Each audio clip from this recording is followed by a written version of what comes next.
Bonjour à tous, alors vidéo aujourd'hui dans la serre pour parler des fraises. Alors pas que des fraises en bac que j'ai ici dans la serre, ni des fraises en pot qu'on peut avoir sur son balcon, mais des fraises en général, ça concerne aussi les fraises qu'on peut avoir en pleine terre dans le potager. On est en fait à la sortie de l'hiver, on est en train de rentrer dans le printemps et les fraises sont en train doucement de se réveiller, donc c'est un petit peu le moment de faire le point sur cette culture. Je vous propose justement de voir ensemble ce qu'il en est au niveau de la culture, de voir aussi ce qu'il en est au niveau des amendements. La culture de la fraise, voilà, ça demande un amendement un petit peu particulier, qui est un petit peu à part dans le potager. Et puis on verra quand même en dernier point comment moi je mène ma culture en bac. C'est quelque chose que j'avais mis en place dans le courant de l'été, fin d'été. Voilà, ça va être le point de faire le moment de faire un petit point là-dessus et puis de vous expliquer justement comment je les remets en place dans la serre pour les cultures qui vont arriver cet été. Allez, on voit tout ça ensemble, c'est parti!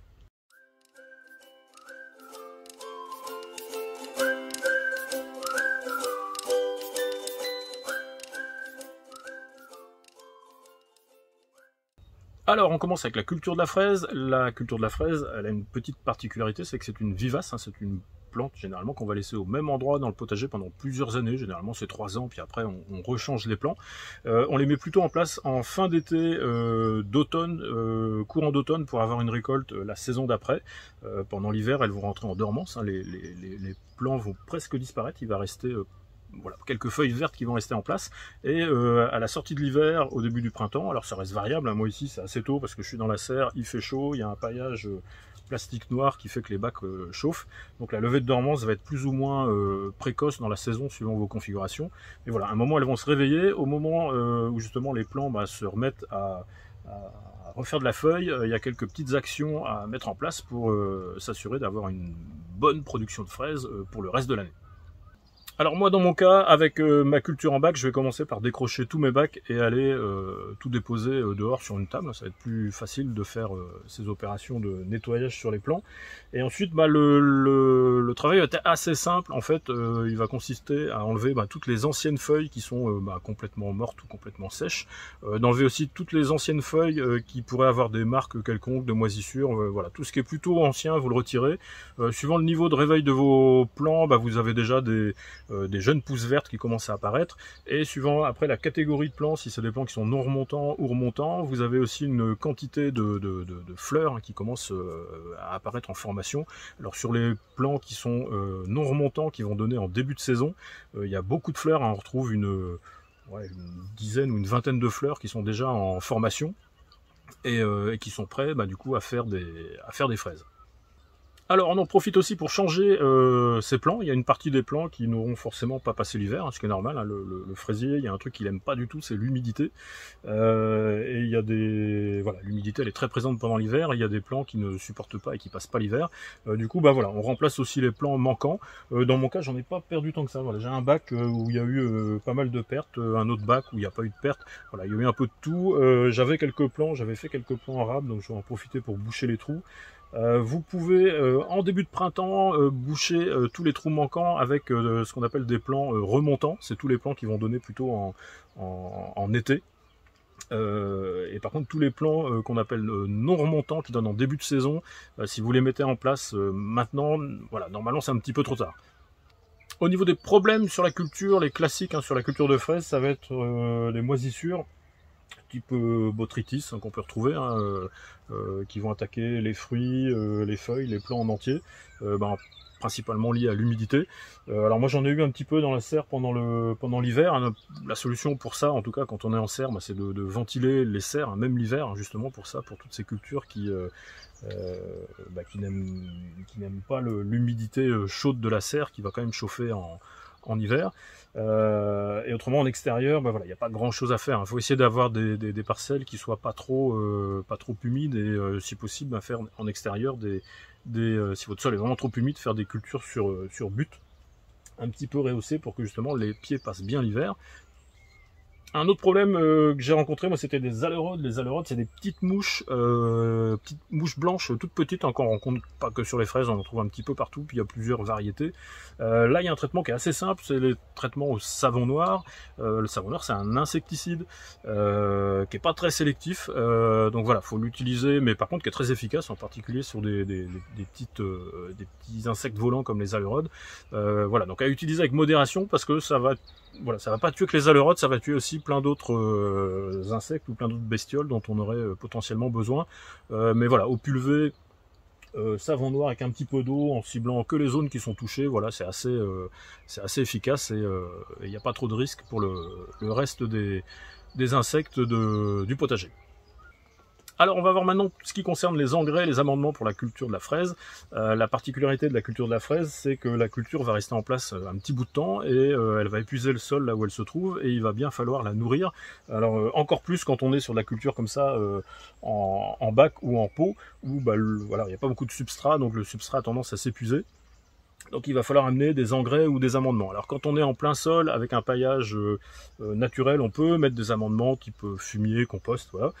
Par contre, si vous êtes avec des paillages plastiques, que ce soit à l'intérieur ou à l'extérieur, les amendements c'est compliqué parce qu'en fait il n'y a pas beaucoup de place pour amener tout ça.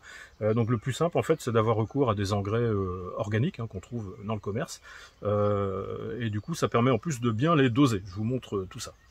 Alors pour les fraises, généralement, alors j'utilise pas d'engrais du commerce. Là c'est un engrais spécial fraise, issu de matière organique. Voilà, j'ai absolument rien contre les engrais du commerce. J'en utilise pas parce qu'en fait j'en ai pas besoin. J'ai d'autres sources d'amendements ou d'engrais. Voilà. Alors sauf que là, on est sur une culture en bac. Il faut avoir des dosages un peu plus précis. Le fait d'acheter un truc tout préparé, déjà dosé, avec une notice d'utilisation, ça permet d'éviter de se planter au niveau des dosages.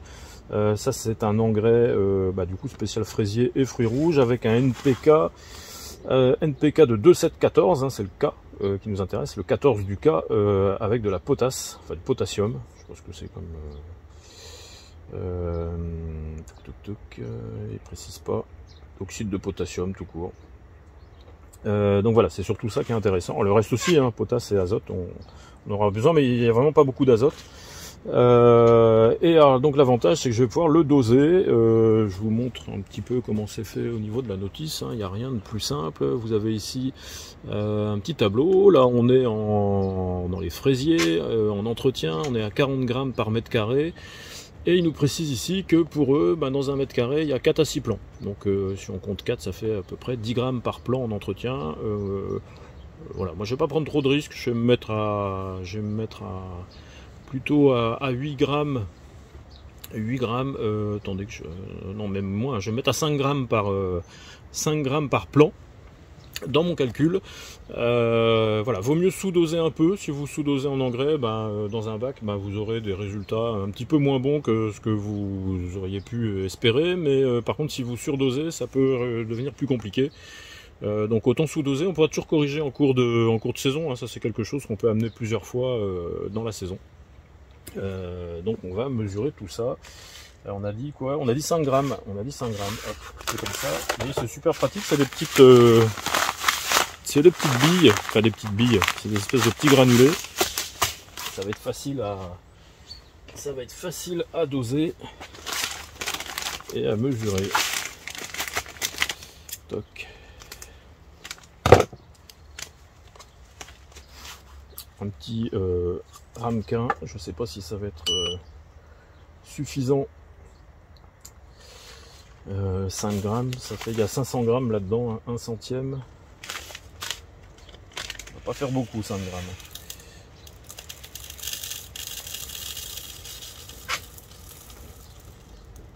Hop là. 6 grammes, voilà. Je vais aller un peu trop vite. Et qu'est-ce que ça représente? Tac.